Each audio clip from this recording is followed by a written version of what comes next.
everyone, welcome to the Chevron STEM Zone at the Nature Valley First Sea Open. I'm Reagan.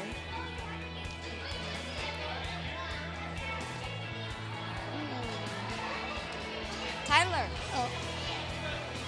And I'm Tyler. Tyler, tell us about the air cannon exhibit. It looks awesome. It was a blast. We got to shoot ping pong balls out of an air cocoon and learn about astrocandiums, thrust, drag, and lift, and how a little friction from sandpaper changes the flight of the ball. I can hardly wait to try it. There are all kinds of fun things to do here at the Chevron STEM Zone. Thanks, Chevron.